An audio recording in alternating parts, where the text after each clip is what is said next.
Hello, my two babies. This is Grandma Wives, and I just wanted to get on here and tell you a story. Maybe motivate some of us and encourage us, cause this world out here is cold. It's not for the faint at heart. And I promised you that as long as the Father in heaven gives me breath, then I was gonna get on this YouTube and I'm gonna share my stories and drop some gems for the masses. Now, tonight, this story or this evening, I don't know where you're listening from. I hope you're listening from all over because that's just going to be a blessing. You understand me? But this story this evening is going to be about some hope.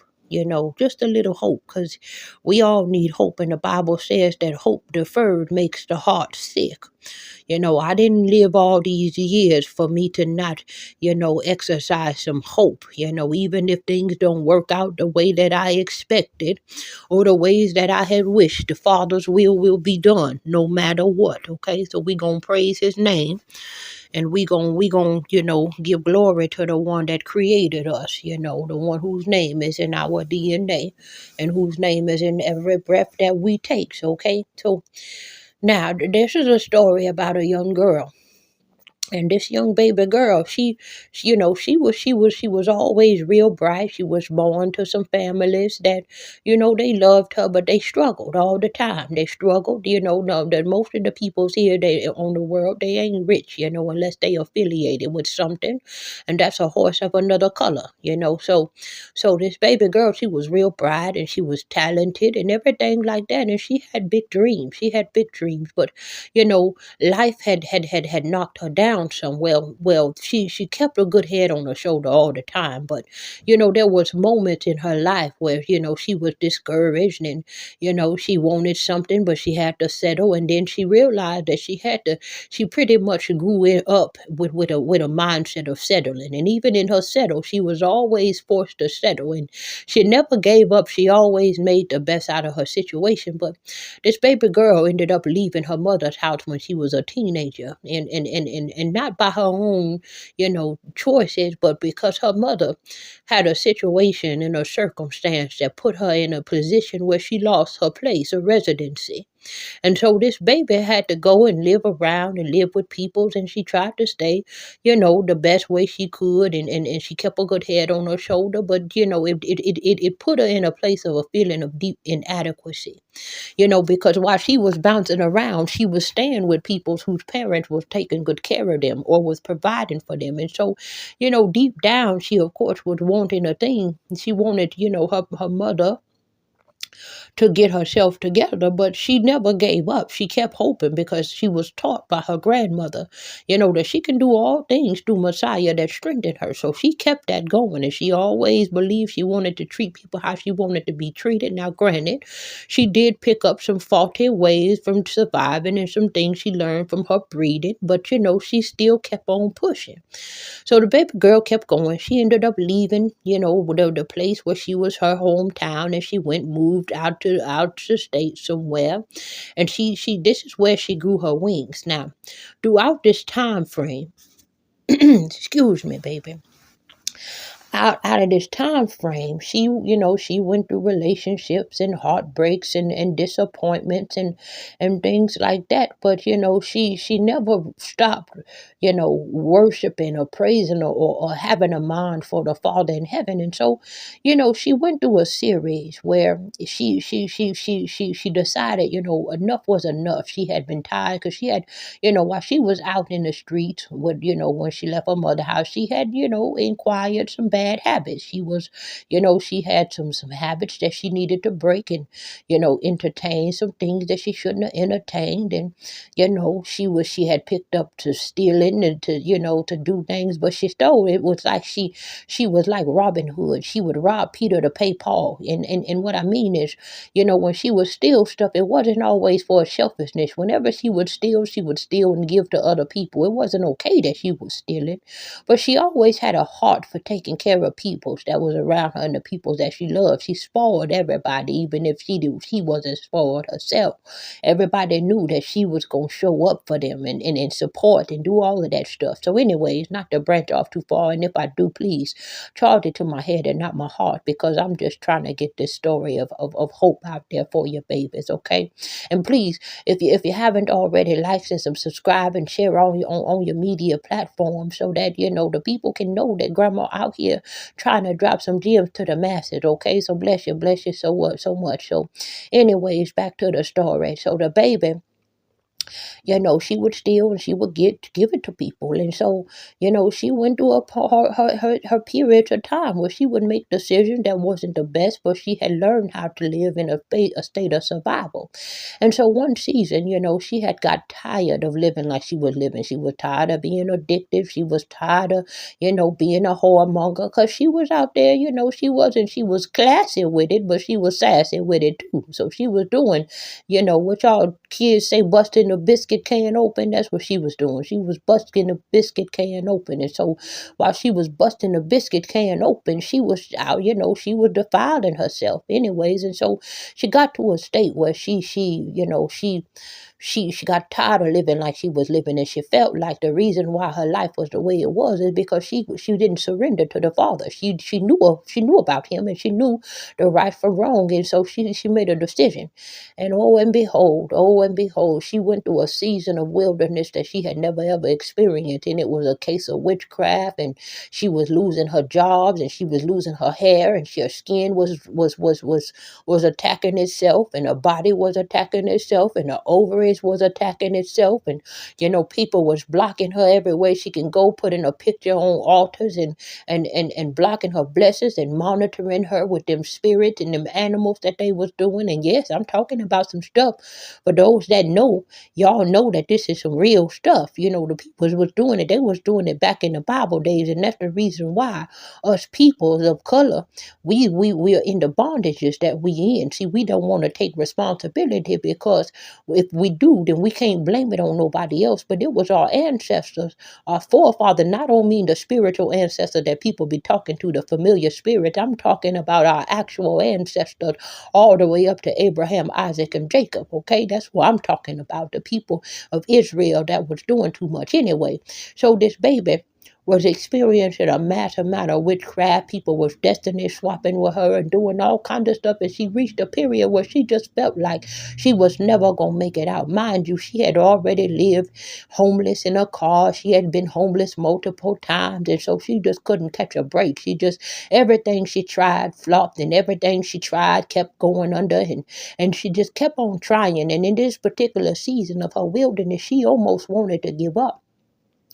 And with that said, I mean, she would have opposition on her jobs, and she lost the car, and she was out without hot water for almost a year, pretty much a year. No, she was out of hot water for a year. So she would take cold showers, or she would bathe in a tumbler and boil waters, and it would take hours for her to fill up this tumbler, because that would, what she was having, her situation was, in her apartment, she had she had gas. And so her gas had got shut off, and her gas was connected to her water and her stove and her heat. And so, she was taking cold showers because she had no hot water, and she happened to have a cooktop because she knew how to survive. So she would, a little portable cooktop. So she would boil water for hours, and fill it up pot by pot so that she could sit in a warm, bath. And she would get in a bath and she would just weep, because she knew that it could have been worse, but she was holding on, and so that season hit her, and she lost some family members that was very important to her, and she just started to feel like there was no hope for her. She was starting to feel like the Father had just meant for her to live in that way, but deep down inside, she knew that there was something that was brewing, because if it wasn't, why was she going through so much opposition? And why was the enemy attacking so much of her life if she was not meant for something more? And see, she was looking at her family unit, and she could tell that she had to be the one. She had to be the Joseph and the Esther and the David. She had to be, because there was nobody else that was even looking to the Father to the way that she was looking. So she was just holding on. And, she did. She felt a moment where it felt like it was going to always be her life. And the imminent enemy kept oppressing her mind. And she thought she wasn't going to ever be free. And then one day she said, you know what? I'm so tired of living in this mindset. I'm going to surrender it to my Father in heaven. And she kept on praying, and she would try to fast, and she would fall short of her fast. And, she knew that fasting was going to get the Father's attention, because when she would read and hear about the stories in the Bible, in order for them to get things done, they fasted all the time. If it was a war to be won, they fasted. If they needed, a provision from the king, like Esther, they fasted. Daniel wanted to get something, put out, and something moved, he fasted. The Father, the Messiah, he fasted. And she knew that that was a thing, and the enemy kept attacking. Every single time she would start a fast, she would fumble. She would make it one day, and then she would fall, and then she would overeat and gorge herself with all the wrong stuff, and she just knew that it was over. But the Father, little did she know that the Father had his hand on her. The Father had great plans for her, which is why she was under so much attack. And so, she started to get creative and change her diet. She started to get creative, and she started to pour her soul out. She started praying, and then one day the Father snapped her mind. He snapped her back into some self-control. He poured his spirit over her. And baby girl she started fasting and praying and warring in the spirit. And the Father blessed her abundantly. And she became such a pivotal, impactful woman to the peoples. I mean, in ways that she would never ever had imagined in her whole life of surviving. And she just, she was in her wilderness. She really, truly, sometimes thought it would be better if she wasn't alive. But then she would tell herself the enemy is a liar, and he's been since the beginning. And so she kept on moving. She kept on going. And the Father heard her. The Father heard all the times and all the ways that she was trying to, endure. And he also saw when she fell. He also saw when she challenged the thing and she would take advantage of grace. But he was so merciful. He was so good to her. And this story is to tell you this.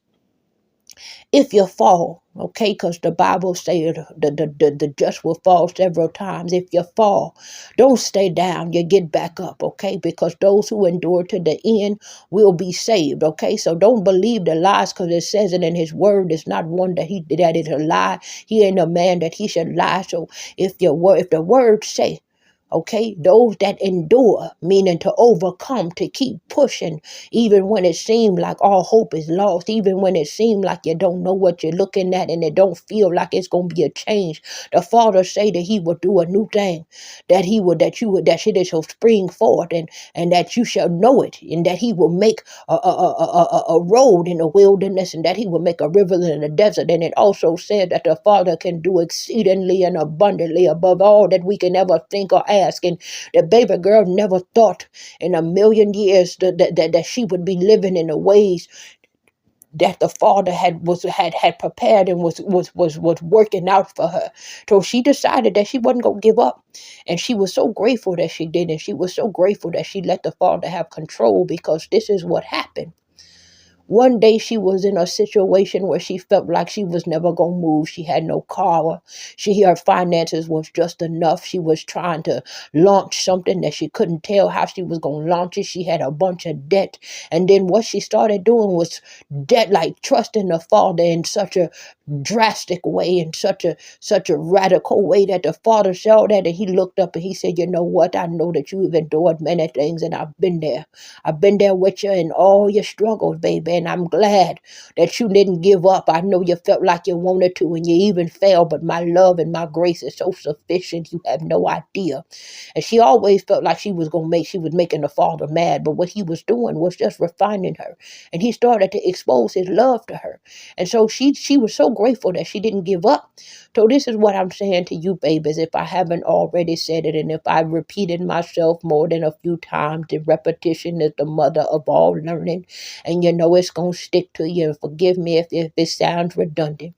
But whatever it is that you're going through, baby, and I've been here long enough to see it, whatever it is that you're going through, Whatever it is that the enemy is lying to your brain, trying to make you feel like the Father ain't gonna come through, trying to make you feel like your situation is the end, I tell you this: you can conquer all things with belief and the faith, and without faith it's impossible to please the Father.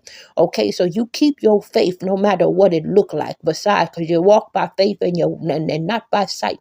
So if your story, this is where he does the most miraculous things, when it don't look like no hope is there, when all hope look like it's lost. Okay, so I want you to push in, press in, and keep your eyes on the prize, because the greatest gift and the greatest reward and the greatest harvest that you can ever yield is going to be at the very end, when he says, good job, faithful servant, and you have an eternity of a life that ain't never going to be like this one that you feel is so hard, that's got so many tears coming from your eyes, that's got so much disappointment and so much grief and so much stress and so much sorrow.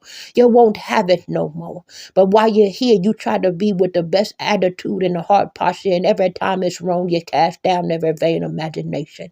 And if it feels like it's failing you, you tell your Father, please heal my heart and heal my mind, so that I'm not displeasing to you, because I want to please the one that created me. It's just like having a mother and a child. Now, it don't make no sense for the baby not to know they parent, and it don't make no sense for the parent to not know they baby. So I tell you today, you keep your hope, baby. You keep your promises to your people. You stand up for what is correct. I don't care what anybody say. If you know that you know that you know that you're right, you stand there and you stand tall, because 1,000 may fall at your left side and 10,000 at your right, but nothing should by any means hurt you. You understand? And he ain't a man that he should lie. So pump up the volume on your belief, and you understand that this too shall pass, and everything in this world is inevitable temporary. Okay, nothing lasts forever. So grief is temporary, heartbreak is temporary, all this struggle is temporary, just like even happiness is temporary, because one day you're happy and the next day you may be sad. So don't hold on to anything, don't get stuck in anything. And if you're having a hard time, you speak to your Father, because he is going to be the one that give you hope. So I hope that this has blessed somebody. I don't know who it's going to be, and maybe you're just hearing an old woman rant, but I just want to bless you today. I pray that everybody is well, and stay encouraged, and let no weapon formed against you prosper. Okay, let you speak life over yourself while you receive these words and these gems from an old hag in hospice. Okay, y'all come back and hear some of my stories. Okay, I love you. You'll be blessed.